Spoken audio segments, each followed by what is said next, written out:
ICC cricket world cup 2019 অর্থাৎ 2019-এর এই cricket বিশ্বকাপে প্রত্যেকটা ম্যাচ হচ্ছে উত্তেজনাপূর্ণ এবং প্রত্যেকটা ম্যাচে আমরা প্রচুর আনন্দ উপভোগ করছি। আজ আমি এই ভিডিওতে হাজির হয়েছি এই বিশ্বসেরা 10টি টিমের ক্যাপ্টেনদের বার্ষিক বেতন কত। সেই বেতনটা শুনলে আপনারা প্রচুর চমকে যাবেন। তো আসুন ভিডিওটি শুরু করি। আর আপনি যদি ভারতের একটি ডাই-হার্ড ফ্যান হয়ে থাকেন তাহলে চ্যানেলটি অবশ্যই সাবস্ক্রাইব করবেন এবং ভিডিওটিতে অবশ্যই একটি লাইক দেবেন, যাতে ভারত এই বিশ্বকাপের অন্যতম দাবিদার হয়ে উঠতে পারে। 1 নম্বর ভারত, ক্যাপ্টেন বিরাট কোহলি। বিরাট কোহলি প্রতি বছরে তিনি পান প্রায় 7 কোটি টাকা। যদি সেটি মাসে কনভার্ট করা যায়, প্রতি মাসে প্রায় 58 লক্ষ টাকা। এবং প্রত্যেকটা ম্যাচ খেলার জন্য বিরাট কোহলি প্রায় 6 লক্ষ টাকা এবং ম্যাচ জেতার পরেও প্রায় 20% থেকে 50% শেয়ারও তিনি পেয়ে থাকেন। বিশ্বকাপে অন্যান্য দেশের থেকে বিরাট কোহলি প্রচুর টাকা পেয়ে থাকেন। 2 নম্বরে রয়েছে ইংল্যান্ডের ক্যাপ্টেন ইয়ান মর্গান। মর্গান ইংল্যান্ডের যথেষ্ট ভালো ক্যাপ্টেন এবং তিনি ভালো খেলেন। তিনি প্রতি ম্যাচ খেলায় পেয়ে থাকেন প্রায় 3 লক্ষ টাকা এবং বার্ষিক বেতন পান প্রায় 9 লক্ষ ব্রিটেন পাউন্ড। সেটা যদি ভারতের পয়সায় কনভার্ট করা হয় তাহলে প্রায় 9 কোটি টাকা এবং তিনি মাসিক বেতন পেয়ে থাকেন প্রায় 70 লক্ষের কাছাকাছি। তো ইয়ন মর্গান অন্যান্য ক্যাপ্টেনদের থেকে সবচেয়ে বেশি পয়সা উপার্জন করেন। 3 নম্বর দক্ষিণ আফ্রিকার captain Faf du Plessis. Faf du Plessis দক্ষিণ আফ্রিকার একটি নির্ভরযোগ্য ব্যাটসম্যান। তিনি যথেষ্ট ভালো খেলেন, কিন্তু তিনি তার দেশের ক্রিকেট বোর্ড থেকে বার্ষিক বেতন পেয়ে থাকেন প্রায় 3 কোটি টাকা, যেটিকে মাসিক বেতনে কনভার্ট করলে হয় প্রায় 26 লক্ষ টাকার কাছাকাছি। এবং প্রত্যেকটা ম্যাচ জেতার জন্য ফাফ ডু প্লেসিস পেয়ে থাকেন 1 লক্ষ টাকার বেশি এবং প্রত্যেক বিশ্বকাপে উইনিং ম্যাচের জন্য তিনি পেয়ে থাকেন 20% থেকে 30% শেয়ার। তারপর কথা বলবো অস্ট্রেলিয়ার captain Aaron Finch. Aaron Finch অস্ট্রেলিয়ার একটি ওপেনার এবং দুর্ধর্ষ ব্যাটসম্যান। তিনি এই বিশ্বকাপে যথেষ্ট ভালো খেলে যাচ্ছেন, প্রচুর রানও করেছেন তিনি। এই অ্যারন ফিঞ্চ তার ক্রিকেট বোর্ড থেকে তিনি বার্ষিক 7 কোটি টাকা পেয়ে থাকেন, প্রায় 6 কোটি 90 লক্ষের কাছাকাছি, যেটাকে মাসিক বেতনে কনভার্ট করলে হয় প্রায় 57 লক্ষ টাকা এবং প্রতি ম্যাচ জেতার কারণে তিনি পেয়ে থাকেন প্রায় 3 লক্ষ টাকা।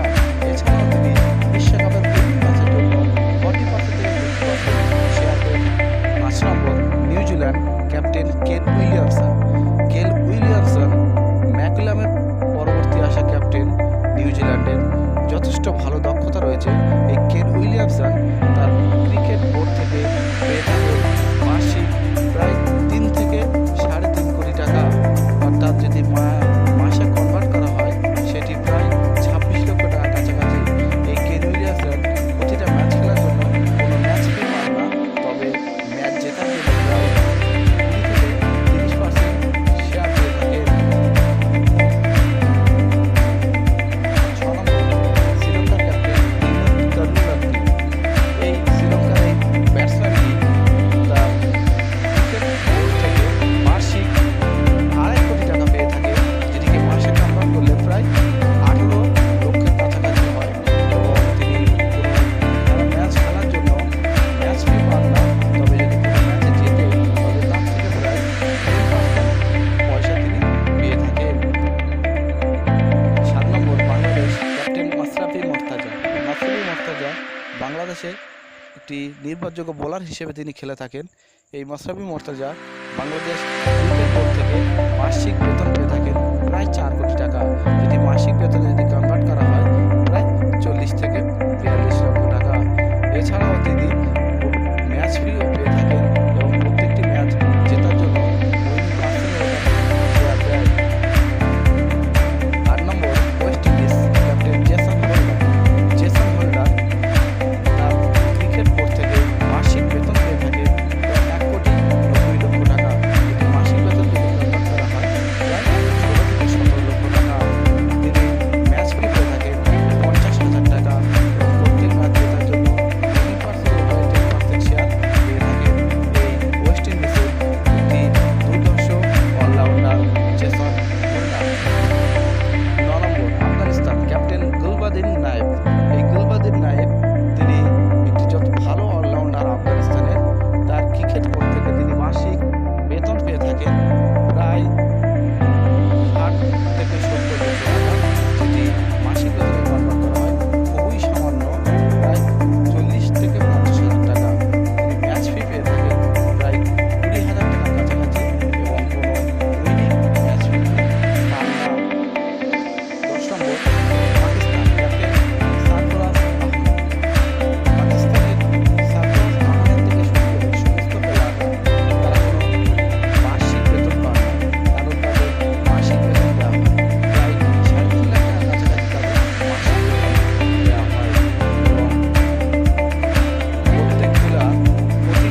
আজকের ভিডিও কোন ক্যাপ্টেন কত টাকা আয় করেন।